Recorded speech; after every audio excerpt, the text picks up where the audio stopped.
Everybody, today we are going to be making a road case. We have been going to different conventions and people always ask about our products. We are going to be using our non-slip, scratch-resistant Hex-Ply to make a road case that we can take to cons. Our Hex-Ply has two sides. One side has the super strong hex grid, and the other has a smooth phenolic finish. Our new Hex-Ply is the perfect material for this because of its durability and scratch resistance. I first laid out all of my materials. The Hex-Ply was very easy to work with. First, I began by connecting the sides to the back. Making the structure this way was a breeze. The only tricky part about this was to make sure that all of the hex grid was facing outward. I used a finish nailer with 1 1/4 finish nails to put the basic structure together. We will be covering all of the corners and fastening points with hardware that will reinforce these nails later. I put the end pieces on and then made a second structure the exact same as this. I started putting on the aluminum frame for my first bit of hardware. This framework goes on all of the exterior corners and will protect the edges of our project while adding rigidity. I measured each frame piece using our structure and then cut it to size using an abrasive metal cutoff wheel on an angle grinder. Make sure that you are always wearing your eye protection when you use this setup. Because we're using 1/2 inch custom cuts of Hex-Ply, I am using 1/2 inch screws for all of the hardware in this build, so I know that the screws go as far as they can, but don't penetrate the other side. I measured out where I wanted my caster wheels to go and found that I needed to notch the framework a little to make sure all of the wheels cleared each other.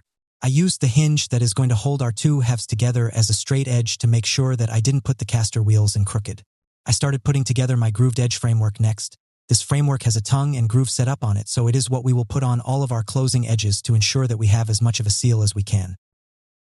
While installing the lip for the interior edge, we also need to start measuring out where we want the handles to go. I lay out where I want my handles to go and then mark that area with a marker. I also measure the depth of the handle at this time. Now I can use a skill saw to cut out holes for the handles. I do a couple of test cuts and then adjust the depth of the skill saw so that it will cut to exactly where I need it to. Following this, I do the second handle in the exact same way, then use the skill saw and a multi-tool to cut the rest out evenly. I can now screw in the handles.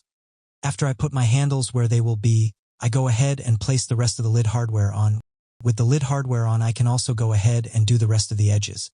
I switch back and forth between both of the sides until I have all of my edge hardware on except for the lid pieces on my second half. To make sure that the framework matched in the corners, I cut an angle into each piece of frame that went into a corner. It is very important that when I cut these corner angles, I cut the matching piece on the other half of the case. This way the pieces of framework don't get in the way of each other when you try to close the lid. We are also waiting to put our final corners on the closing side until our latches are put in place. I went ahead and put a couple screws into the lid pieces to keep them in place, but I didn't fasten them down completely because I need to be able to move them until I have finalized my latch placements on both sides. To measure the placement of the other latches on our second half, we can just set the first half right on top. By measuring the latches this way, we can be sure that both halves of our case are going to marry up to each other perfectly. It takes me a little to get everything steadied up, but when I do, I am ready to mark the placements for our latches. I mark them both at the same time, but decide to install only one for now. That's because with one of the latches in place, I can begin with the hinge. I stick a clamp on the case as well as the latch to make sure that everything holds tight and then start to install the hinge.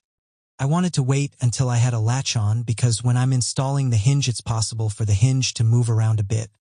And if it had moved while I was screwing it in, it could cause the hinge to buckle or bend, making it either more difficult to open when it's installed or making it squeak. With latch installed and the halves clamped together, I was sure that it wouldn't move. I installed the hinge and then went back for the other latch. The caster wheels I had bought as pairs with their back plates, but when I attempted to put them together, I immediately ran into fitment issues. I spent maybe an hour working on the first one and then modified all of the wheel plates to match that. You can see that even with the modifications I made, I still had trouble. The handles I threw on at the end of the build, the handles that I got did not require a back plate, so I just had to make sure that I measured to the middle of the panels and 33 inches up. Our Hex-Ply is fantastic for any project that needs to be non-slip and scratch resistant, like exterior stairs, worktops, and much more. Hex-Ply is available from MakerStock in 1/2 inch and 3/4 inch sizes. We provide common and custom cuts for all of our products. Thanks for watching.